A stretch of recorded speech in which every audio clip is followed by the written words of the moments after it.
શરૂઆત કરતા પહેલા એક નજર કરીએ આજના મુખ્ય સમાચાર પર। સ્વચ્છતા એવોર્ડ જીતનાર સુરતમાં કચરાનો કહેર, મનપા સામે ઉઠ્યા સવાલો। ટ્રેડિંગના નામે છેતરપિંડી કરવામાં આવી, 400 કરોડ ફ્રોડના માસ્ટરમાઇન્ડને પોલીસે પકડી પાડ્યો। ઉત્તરાયણના યુવકની જીવન ટૂંકાવવાની ઘટનામાં દુષ્પ્રેરણાનો ગુનો દાખલ, પોલીસે 2 વ્યાજખોરોને ઝડપી પાડ્યા। 23 અને 24 માર્ચના રોજ મેટ્રોની કામગીરીના પગલે સાઉથ વેસ્ટ ઝોનમાં 2 દિવસનો પાણી કાપ રહેશે। અડાજણમાં 2 દિવસીય મિલેટ ઉત્સવ અને પ્રાકૃતિક ફાર્મર પ્રોડક્ટનો પ્રારંભ। વરાછામાં શહીદ દિન નિમિત્તે મેગા રક્તદાન કેમ્પ યોજાયો, 2000 બોટલનો લક્ષ્યાંક રાખવામાં આવ્યો। સમાચાર વિગતે જોઈએ। દેશના સૌથી સ્વચ્છ શહેરોની યાદીમાં સુરત શહેરનો સમાવેશ થાય છે અને હાલ સુરત મોખરાનું અને કેન્દ્ર સરકાર દ્વારા સ્વચ્છતા સર્વેક્ષણ હેઠળ એવોર્ડ મેળવનારું શહેર છે। ત્યારે સુરત શહેરમાં આજે વિરોધાભાસનો સામનો કરવો પડી રહ્યો છે। એક તરફ મનપાના વહીવટદારો એવોર્ડની ટ્રોફીઓ સાથે ફોટા પડાવવામાં વ્યસ્ત છે, તો બીજી તરફ શહેરના માર્ગો પર કચરાના ગંજ ખડકાયેલા જોવા મળે છે। મહાનગરપાલિકાના અંધેર વહીવટ સામે પૂર્વ કોર્પોરેટર વિજય પાનસેરિયાએ ગંભીર સવાલો ઉઠાવતા સુરત કચરાના રાજનું સાક્ષી બન્યું હોવાના આક્ષેપ કર્યા છે। પૂર્વ કોર્પોરેટર વિજય પાનસેરિયાએ સુરત મહાનગરપાલિકાના વહીવટદાર મિલિંદ તોરવણીને પત્ર લખીને શહેરની કથળતી જતી સફાઈ વ્યવસ્થાનો ચિતાર આપ્યો છે। તેમણે પુરાવા સાથે જણાવ્યું છે કે સુરત શહેરના વરાછા અને પૂણા ગામ વિસ્તારમાં, ખાસ કરીને સીતાનગર ચોકથી મારુતિ ચોક સુધીના માત્ર 1 કિલોમીટરના અંતરમાં 15થી વધુ જાહેર સ્થળો પર કચરાના મોટા ઢગલા જોવા મળે છે। આ ઢગલાઓ BRTS રૂટ, સર્વિસ રોડ, સોસાયટીના મેઇન ગેટ અને ફ્લાયઓવર બ્રિજની નીચે એમ દરેક જગ્યાએ પથરાયેલા છે। આ દ્રશ્યો મનપાના સ્વચ્છ સુરતના દાવાઓની પોલ ખોલી રહી છે। પાલિકાએ શહેરને ડસ્ટબિન ફ્રી બનાવવાના ઉત્સાહમાં જાહેર માર્ગો પરથી કચરાપેટીઓ હટાવી દીધી છે। પાલિકાનો તર્ક હતો કે door to door garbage collection system મજબૂત હોવાથી રસ્તા પર કચરાપેટીની જરૂર નથી, પરંતુ વાસ્તવિકતા એ છે કે ડોર ટુ ડોર કલેક્શનની ગાડીઓ અનિયમિત છે અથવા તો દરેક ઘર દુકાન સુધી પહોંચતી નથી। પરિણામે નાગરિકો પાસે કચરો ક્યાં નાખવો તેવો કોઈ વિકલ્પ રહ્યો નથી અને મજબૂરીમાં લોકોએ જાહેર રસ્તાઓ, બ્રિજની નીચે કે ખુલ્લી જગ્યામાં ડમ્પિંગ સાઇટ બનાવી દીધું છે। વિજય પાનસુરિયાએ ભારપૂર્વક જણાવ્યું છે કે વૈકલ્પિક વ્યવસ્થા વગર કચરાપેટીઓ હટાવવાનો નિર્ણય તંત્રની મોટી ભૂલ સાબિત થયો છે।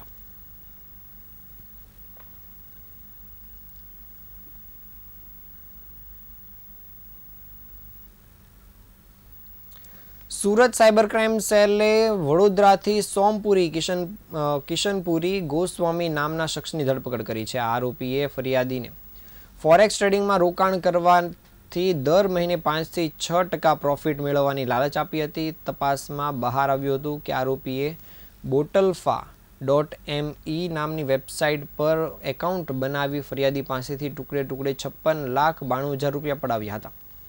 આ ગુનાની તપાસમાં દુબઈ બેઠેલા કુખ્યાત ઠગ લવિશ ચૌધરીનું નામ ખુલતા પોલીસ પણ ચોંકી ઉઠી છે। પકડાયેલા આરોપી સોમપુરી ગોસ્વામી માત્ર ધોરણ 12 પાસ છે અને તેના સંપર્કમાં સીધા દુબઈમાં બેઠેલ લવિશ ચૌધરી સાથે છે। લવિશ ચૌધરી એ વ્યક્તિ છે જેના પર અગાઉ ઈડી દ્વારા મોટી કાર્યવાહી કરવામાં આવી હતી અને 400 કરોડ ફ્રોડ રૂપિયા ફ્રીઝ કરવામાં આવ્યા હતા।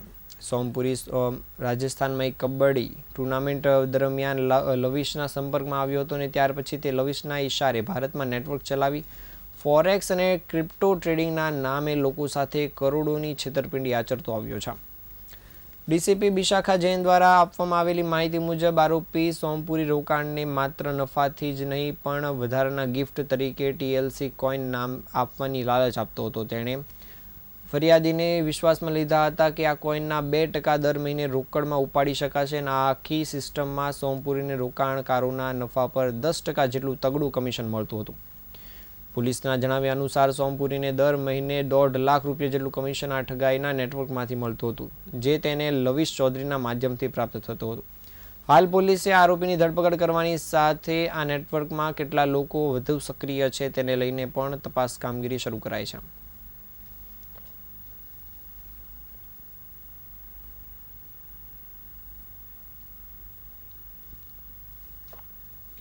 સુરતના મોટા વરાછા વિસ્તારમાં વ્યાજખોરોની પઠાણી ઉઘરાણીથી કંટાળીને મોટા વરાછાના હીરા વેપારીએ ઝેરી દવા પીને જીવન ટૂંકાવ્યું હતું. મૃતકે જીવન ટૂંકાવતા પહેલા પોતાની પત્નીના મોબાઈલ ફોનમાં એક હૃદયદ્રાવક વિડીયો રેકોર્ડ કરી પોતાની વેદના ઠાલવી હતી. આ મામલે ઉત્તરાયણ પોલીસે 3 વ્યાજખોરો સામે દુષ્પ્રેરણાનો ગુનો નોંધી 2 વ્યાજખોરને ઝડપી પાડ્યા છે. આ સાથે જ આ બંનેને મૃતક હીરા વેપારીના ઘરે લઈ જઈને ઘટનાનું રિકન્સ્ટ્રક્શન પણ કરવામાં આવ્યું હતું. મોટા વરાછામાં બ્લુબેલ રેસિડેન્સીમાં રહેતા અને મિની બજારમાં હીરાનો વ્યવસાય કરતા મિતેશ મિયાણીના ભાઈ સંદીપભાઈએ ગત 11મી માર્ચના રોજ ગોપીન ગામ સર્કલ પાસે ઝેરી દવા ગટગટાવી હતી. ગંભીર હાલતમાં તેને હોસ્પિટલ લઈ જવાયા હતા, જ્યાં ટૂંકી સારવાર દરમિયાન તેનું મોત થયું હતું. પરિવાર જ્યારે શોકમાં હતો ત્યારે 16મી માર્ચના રોજ સંદીપભાઈની પત્ની અસ્મિતાબેનને તેમના મોબાઈલમાંથી એક વિડીયો મળી આવ્યો હતો અને પોલીસ તપાસમાં બહાર આવ્યું હતું કે સંદીપભાઈએ સહદેવ પાસેથી 1 લાખ રૂપિયા વ્યાજે લીધા હતા. તેના બદલામાં તે રોજના 1000 રૂપિયા વસૂલતો હતો, જ્યારે ડેનિસ પાસેથી તેણે 60,000ની સામે 62,000 ચૂકવી દીધા હોવા છતાં પણ ઉઘરાણી ચાલુ હતી. મિતેશભાઈ મિયાણીની ફરિયાદના આધારે ઉત્તરાયણ પોલીસે સહદેવ ઢીલા, ડેનિસ ઉર્ફે જાડિયો સુરતી અને સંજય ભરવાડ વિરુદ્ધ આત્મહત્યાનો દુષ્પ્રેરણાનો ગુનો નોંધ્યો હતો, જે પૈકી સહદેવ ઢીલા અને ડેનિસ સુરતીની ધરપકડ કરવામાં આવી છે.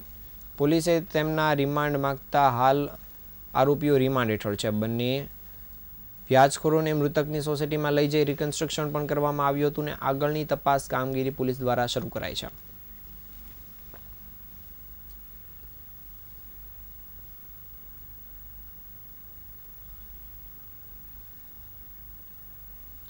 સુરત મહાનગરપાલિકા દ્વારા સાઉથ વેસ્ટ ઝોનના રહીશો માટે એક મહત્વપૂર્ણ જાહેરાત કરવામાં આવી છે.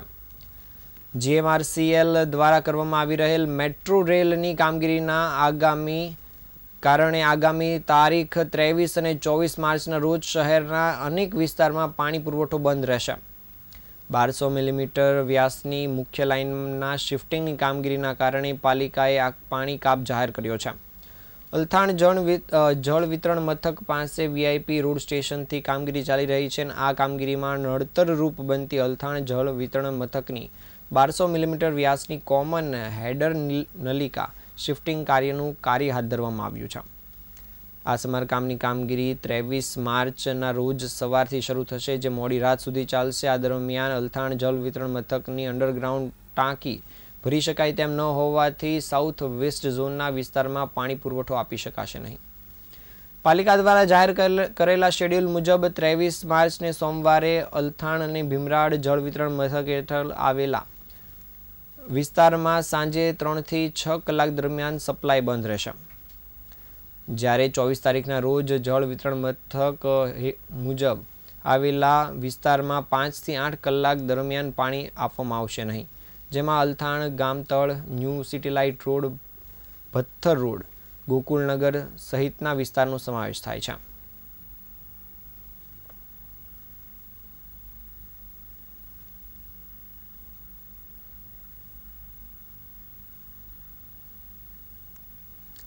પૌષ્ટિક મિલેટ્સ પ્રાકૃતિક ખેતીથી પકવેલા અનાજનો લોકો વધુને વધુ ઉપયોગ કરવા માટે પ્રેરાય તે માટે ખાસ રાજ્ય સરકાર દ્વારા કામગીરી હાથ ધરવામાં આવી છે. લોકો વધુને વધુ ઉપયોગ કરવા પ્રેરિત થાય અને ભોજનમાં જાડા બરછડ અનાજનું નિયમિત સેવન કરે તેવા આશયથી રાજ્ય સરકારના કૃષિ, ખેડૂત કલ્યાણ અને સહકાર વિભાગ દ્વારા 21 અને 22 માર્ચ દરમિયાન અડાજણ ખાતે જિલ્લા કક્ષાના મિલેટ મહોત્સવ પ્રાકૃતિક ફાર્મર માર્કેટને આરોગ્ય મંત્રી પ્રફુલભાઈ પાનસરિયાના હસ્તે ખુલ્લો મૂકવામાં આવ્યો છે. જિલ્લા ખેતીવાડી વિભાગ અને સુરત મહાનગરપાલિકાના સંયુક્ત ઉપક્રમે અડાજણ હની પાર્ક રોડ સ્થિત જોગાણીનગર પાર્ટી પ્લોટમાં દક્ષિણ ગુજરાતના મિલેટ પકવતા પ્રાકૃતિક ખેતી કરતા ખેડૂતોના 35 સ્ટોલ્સ ઊભા કરવામાં આવ્યા છે.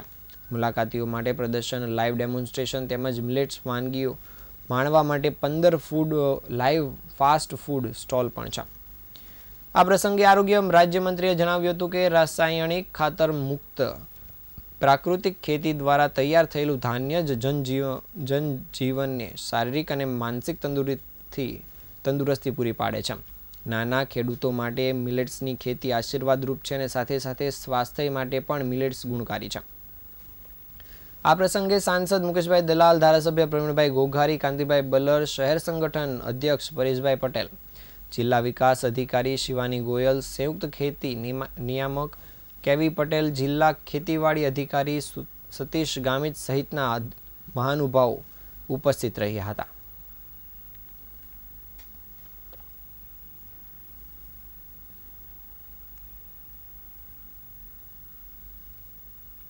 સુરત શહેરના વરાછા વિસ્તારમાં માતાવાડી ખાતે રોયલ ઇમ્પેક્ટ્સ અને 112 ડાયમંડ કંપનીઓના સહયોગથી ભવ્ય મેગા રક્તદાન કેમ્પનું આયોજન કરવામાં આવ્યું હતું. 22 માર્ચના શહીદ દિન નિમિત્તે યોજાયેલા આ કેમ્પમાં મોટી સંખ્યામાં લોકોએ ઉત્સાહભેર ભાગ લીધો હતો અને માનવતાનું ઉદાહરણ પૂરું પાડ્યું હતું. આ કેમ્પમાં કુલ 2000થી વધુ રક્ત બોટલ એકત્રિત કરવાનો લક્ષ્યાંક નક્કી કરવામાં આવ્યો હતો, જેમાં બપોર સુધીમાં જ આશરે 800 બોટલ રક્ત એકત્રિત થઈ ગઈ હતી. આ કાર્યક્રમમાં કલાકારો તેમજ વિવિધ સામાજિક સંસ્થાઓના આગેવાનો પણ જોડાયા હતા, જેના કારણે કેમ્પને વિશાળ પ્રતિસાદ મળ્યો હતો. દર વર્ષની જેમ આ વર્ષે પણ શહીદ દિન નિમિત્તે રક્તદાન કરીને શહીદોને શ્રદ્ધાંજલિ પાઠવવામાં આવી હતી. ખાસ વાત એ છે કે મેગા રક્તદાન કેમ્પમાં નિવૃત્ત આર્મી મેન તેમજ ફરજ પર રહેલા આર્મી મેન પણ ઉપસ્થિત રહ્યા હતા, જે કાર્યક્રમને વધુ ગૌરવપૂર્ણ બનાવ્યું હતું. આ કાર્યક્રમમાં મોટી સંખ્યામાં લોકોએ ભાગ લઈ રક્તદાન કરીને પોતાની સામાજિક ફરજ અદા કરી હતી.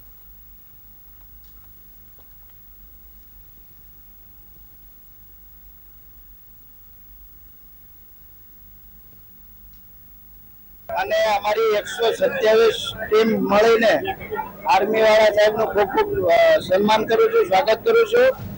અને અત્યારે મેગા બ્લડ ડોનેશન કેમ્પ ચાલુ છે. 23 માર્ચ શહીદ દિવસ, ભગતસિંહ, સુખદેવ, રાજગુરુને યાદ કરવા માટેનો દિવસ એટલે શહીદ દિવસ. એના માનને સન્માનને માટે થઈને અમે રક્તદાન કેમ્પનું આયોજન કરેલું છે. હા, તો આજના સમાચાર. નવા સમાચાર સાથે ફરી મળીશું. ત્યાં સુધી રજા આપશો. નમસ્કાર.